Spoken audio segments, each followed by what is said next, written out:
Hey guys, it's Charlene. I'm sharing the March Scrapbook and Cards Today sampler with you, and we are going to make 5 cards today. So first in the sampler, we have some ephemera, and this is from the Echo Park Birthday Girl collection. There's also some 4x4, 3x4, and 6x4 journaling cards from the same collection. And then we have these really pretty pattern papers. They are in cakes and candles, party animals, bouncing balloons, girl birthday banners, cluster of candles, and gifts galore. There's also items from Crafter's Companion, and we start off with some mini tag sentiments. These are so cute. And then there are some ribbon bows, Farmstead Easter. There are some card toppers from the Violet Studio Florals collection. And then we also have some patterned paper from that same collection. It's really very pretty. It's single-sided paper, which makes it somewhat easier because then you don't have to decide which side of the paper you're going to use. Now, in addition to the pattern papers, there is an exclusive stamp set from LDRS, which is from me to you. And then there's also a metal wafer die and shadow set of the word celebrate that's exclusive for Scrapbook and Cards Today. Let's get started.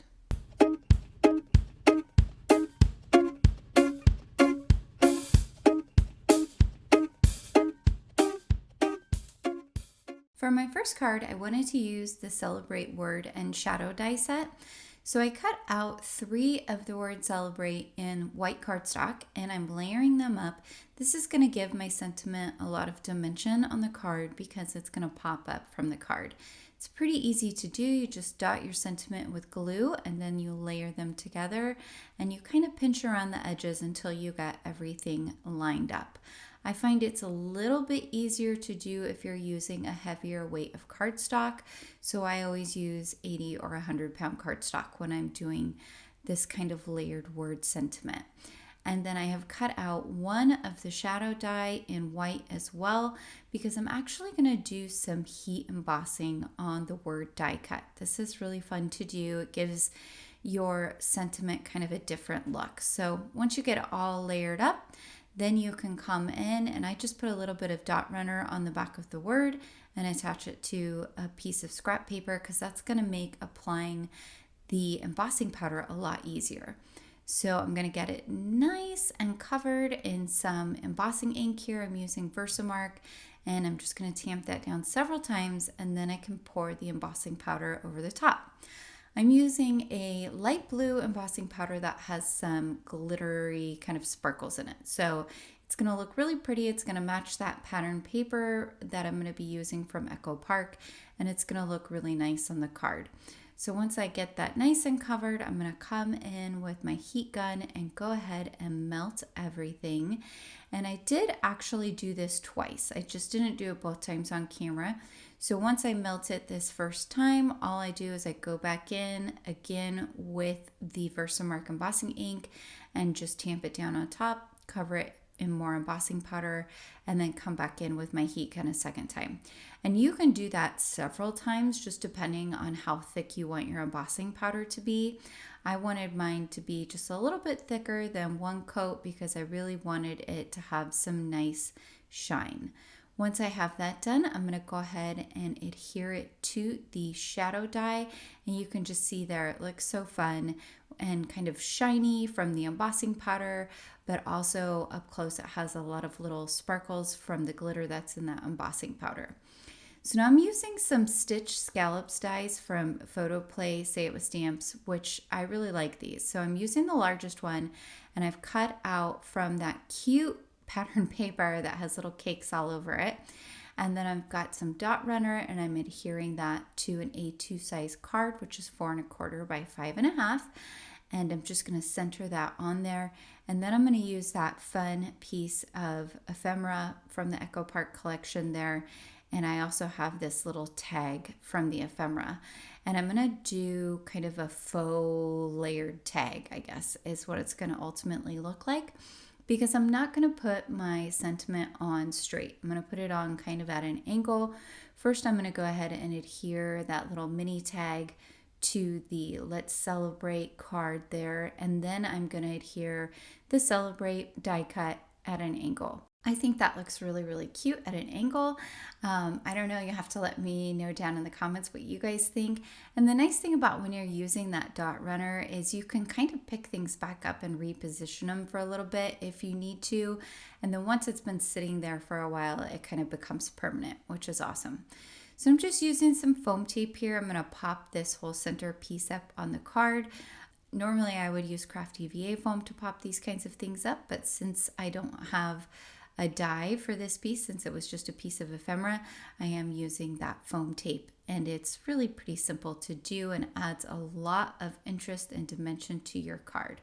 So I'm going to put that down there in the center, and then I am going to use that little piece of scrap paper I have on the right there, which was remaining from that birthday cake piece, and I'm going to cut it down so that it's a little thinner. I think I cut it down to about 1 inch. And then I'm going to go ahead and adhere that on the inside of the card. I'm going to leave a little bit of white space to the left of the strip, and that's just going to create a nice little line break. When I'm doing a thinner piece of scrap paper on the inside of a card, I like to leave a little bit of white space, but sometimes if I'm using a bigger piece, I'll take it all the way to the edge, and you're going to see that later on in one of the other cards I'm doing today. So I'm just using some liquid adhesive here, and I'm going to go ahead and glue that on the inside of the card, and then I will use my scissors to trim off the end.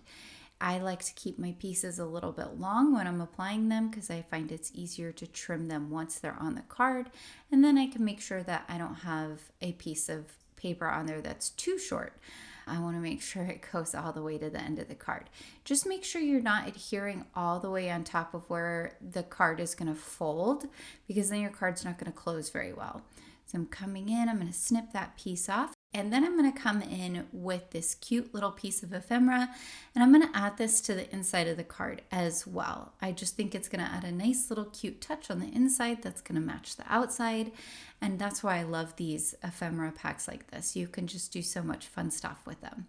So that's going to finish up the first card. You've got that cute little inside. I love that word celebrate. I think it looks awesome. So for the second card, I'm going to be using this cover plate, and I'm going to use it on another card as well. This is really pretty. It's from Photoplay, Say It Was Stamps, and it's just gorgeous. I love it. And I'll link down below to everything that I'm using today if you guys have any questions about any of the products. Now I'm just going in. You don't have to completely cover this in glue. I'm just kind of dotting around, spacing out little glue dots on that die cut from the cover plate because I want it to adhere, but it doesn't need to be completely coated. Now, normally I like to use Gina K Connect glue because it's a little bit thinner and I don't get any kind of lines underneath my paper, but I'm running a little bit low, and so you can see I'm using my art glitter glue a lot more in this video than I usually do. I usually use that mostly for sentiments because I like the precision metal tip. Coming in here now, I'm going to adhere that on top of a white A2 card panel, and then I'm going to pop up this cute little floral frame using some foam tape strips. And these are just Doris strips, and you can see I am running low, so I'm just going to kind of piece my way together around this card and cut as I need to in order to get it all covered around the edges of this cute little frame. And if you were using this for something like scrapbooking or something like that, these little frames are so fun because you can just kind of pop them over pictures. You also could put a cute little piece of ephemera on the inside of the frame and frame that on a card or on a scrapbook layout. I think they are super cute. I absolutely love getting these pieces of ephemera in the kits because it just makes making a card so much easier when you have matching pieces that go with the pattern paper. There's not a lot of thought into like what should I use. It's more like how should I use it. I love, love, love that. So now I'm coming in, I'm going to take all the release paper off and I'm going to put this frame down on the card and I'm going to put it in a diamond shape rather than a square. So I've kind of turned it on its side there and I'm going to put it right in the middle of the card.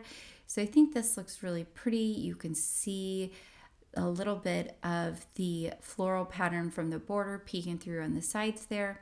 And now I've taken one of these little mini tag sentiments, which I think are so cute, and I'm just going to adhere it to the edge of the frame, and then I'm going to adhere one of the cute little bows on top of that. So it looks like the tag is tied to the card with the bow. You're just going to want to make sure to let that dry really well before you mess with it, because you don't want your bow kind of going off and running away from you. So now I've got a piece of scrap paper again that I've cut down pretty thin, you can see, and I'm going to adhere that on the inside of the card. Again, it's just going to go down the left-hand side of the inside of the card, and I really think this adds so much to your cards to have this kind of little accent on the inside that ties the inside to the outside. And it's so easy to do. All you have to do is put a piece of matching ephemera or a little piece of scrap paper on the inside, and there is our second finished card. So happy with this. I love using these cover plates for pattern paper. So now you can see here I took that really cool card and I attempted anyway to cut it out using the scallop frame die, and it didn't quite work because it was just a tad too small. So all I did was come in with my mini trimmer and I just trimmed off the scalloped edge, and then I went ahead and cut a piece out of this kind of shimmery white in with the scallop frame, and I backed it on the I hope your birthday is full of sunshine, rainbows, love, and laughter card. I think that's a really sweet sentiment on the front of the card. And then I'm taking some of the ribbons that match with the word colors and I'm putting them on the card. I'm going to put 3. I'm going to put them on in a triangle because generally when you're adding embellishments, they look really good in sets of 3 and also in triangles. It just looks really nice to your eye. So just keep that in mind. That's kind of a general rule when you're applying embellishments. It really does add a lot to a card to use triangles and to use 3 little spots of embellishments. Now I'm going to come in and I'm going to use my dot runner on the back of the piece of cardstock that it has presents on one side and then it has these little gray dots on a light blue background. It kind of made me think of raindrops. I don't know if they're supposed to look like raindrops, but that's kind of the feeling I got. And so I thought that would look really nice behind the piece of paper that's talking about, you know, sunshine and rainbows, because that's what you get after a little bit of a rainstorm. So I have went ahead and I'm adhering a thicker piece of the scrap paper on the inside of the card, and I'm just lining that up on the inside and trimming off the edge. Now I can go ahead and add my front to the card base. Again, this is an A2 size card, and you can see I'm running out of my glue there.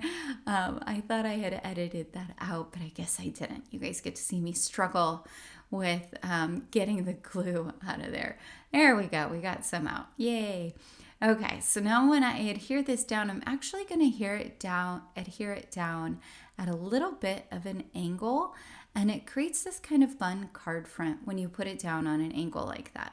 All right, so that's our finished card there. So now we are going to come in and I'm going to take a piece of the floral pattern paper from Crafter's Companion, and I have spritzed it with just a little bit of water because I'm trying to soften up the paper, because I'm going to take that same cover plate and I'm going to do some dry embossing. And you're going to see we're going to use this to do some faux die cut inlay, which is a really easy way to use your pattern paper to make it look really pretty on a card, and it's not that much work. So I'm coming through here and I'm just dry embossing, and each machine is going to have different rules for dry embossing and different ways to go about doing it. And normally I would use the tan matte with the blue cover plate, but you can see here I'm using the tan matte with my regular white or with my regular clear plate, and then I'm using a couple of cardstock shims. And the reason I'm doing that is because the paper is kind of thin and that cover plate is pretty thick, and so I wanted to make sure it didn't cut through the paper because I did a dry run with a piece of white paper and it was cutting through on me. So that's a tip. You can just use kind of a scrap piece of paper if you're wanting to try something out first without having to worry about, messing up your pretty patterned papers. The reason I spritzed it with water was because when you're dry embossing this kind of patterned paper, it can very easily crack, and then you're going to see that white core showing through, and I didn't want that. So the spritzing helps make the fibers of the paper a little bit more malleable. So then I came in and I trimmed off the edges of that panel. And now separately, I cut out a piece of white cardstock using the same cover plate die. And then I am stamping that really, really cute stamp set that came along. And I've done that in some Copic friendly ink. And I went ahead and masked the sides there with some masking paper. And you can see I didn't quite hit it right, so I got a couple of little spots of black ink there. But all I need to do is come in with a white gel pen.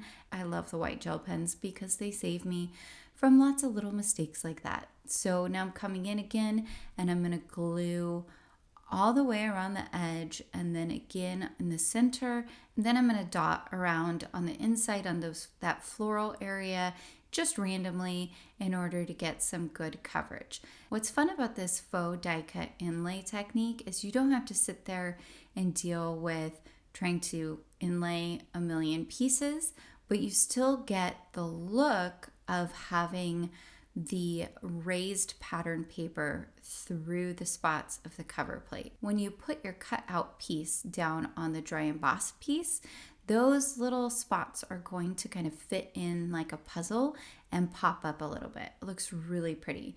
And then I'm just going to flip everything over and use my bone folder to really get that nice and adhered and to get those pieces to pop through. Look at that. It looks so cool. I did go ahead and Copic color the flowers off camera. I will list down below in the description what Copic marker colors I used. I just did some really basic coloring. I didn't use more than 2 colors per each flower, and I did not spend much time on it at all. So I'm going to glue my card front to my card base. Once I've done that, I'm going to come in with the sentiment from that stamp set that says "From me to you," and I'm going to stamp that actually in some pigment ink, and I'm using some VersaFine Clair, and I will link below to that as well. I really like to use that for sentiments if I can. It is a pigment ink, so it does stay wet for longer, so I will oftentimes use clear embossing powder over the top of it and heat set it, and then it has this nice little shine. It's such a pretty ink because it's a really true black. So sometimes people ask me, why do you have more than one black ink? And it's because there's different uses for different kinds of black ink. You definitely, if you do any kind of Copic coloring or watercoloring, you're going to want to make sure you have inks that are going to work well for that. Otherwise, you're going to have ink smeared all over your card when you're trying to do those things. So I've come in here with one of my quick strips dies from Whimsy Stamps. I use this set all the time to cut out sentiments, and I've just cut out this little banner. Now I'm coming in with some jewels. I think these are from Pink Fresh, but again, I'll link to everything down below, and I'm just putting these in the centers of the flowers. I don't use those jewels very often, but I do think they work really well when you are putting jewels for the centers of flowers in particular. Something about those jewels I think works really well for that. So again, I've taken a piece of the scrap paper left over and I've cut a nice little thin strip, and I'm just putting that on the right hand side on the inside of the card and just being sure to leave a little bit of white space on the inside. So keep in mind where your card fold is and how things are going to look as you open and close your card. Because I did a side folding card here, I adhered the scrap paper on the right. I don't think it would look as nice on the left. It still would look nice, but I think it just ties the card together a lot more when you put it on the right hand side. So there's that finished card, super, super cute. And then for our last card, I have gone ahead and I've cut out a piece using the largest scallop die from that cute, cute pattern paper with little elephants on it. And then using one size smaller, I again cut out from that same piece so that I had a smaller piece of the pattern paper cut out. So it'll make more sense once I start putting this together. And then I separately die cut 3 of the same sized smaller scallop die cut in white cardstock and layered it underneath the pattern paper. So you're going to see I'm going to adhere down the frame, and I'm going to adhere that down to my card base, and then I'm going to adhere the centerpiece that was cut out, and this is an Eclipse technique. So a lot of times you'll see this with sentiments, but you can do it with your paper as well. And it's going to make your background look really interesting because it's going to add that dimension that you would oftentimes get like with adding foam tape. But instead of having foam tape, your image looks like it's kind of popping out of itself. It looks really cool. Just like if you did an Eclipse sentiment, you're going to get that same effect of like, that looks really interesting. How is it doing that? And then when you have the card in your hand, it's even more noticeable because you can turn the card back and forth and see the edges. This does not take much time at all. This is a super quick and easy way to make a huge impact with a piece of pattern paper. And I've taken this cute little piece of ephemera, I've popped it up on some foam tape, just says have a great birthday. I thought that went well with these elephants. They are so cute. I love these little elephants. Okay, so anyway, I'm coming in and I'm gonna glue that cute little green ribbon to the top left-hand side of the piece of ephemera. And that pretty much finishes off the front of the card. A really easy pattern paper card, guys, like super easy. All you need is a set of frames and a piece of ephemera that matches, or you could stamp out a sentiment and cut it out, and that's all you really need for the front. Now, you can see here I used a larger piece of scrap paper and I adhered it to the inside of the card on the left, and it looks really nice like that. It kind of creates this nice block, and the reason I did that is because I didn't want to, or I wanted to make sure that a bigger portion of the elephant was showing up there. All right, guys, well, here are my finished cards. I hope you enjoyed this video. I hope you will try some of these cards or something similar. Get out your pattern paper. I know a lot of you have a lot of pattern paper in your stash that needs to get used, but these are some really simple ways to use it to create some really fun cards. Don't forget to hit the like and subscribe button as well as the notification bell, and I will be back again soon with another video. Until next time, happy crafting.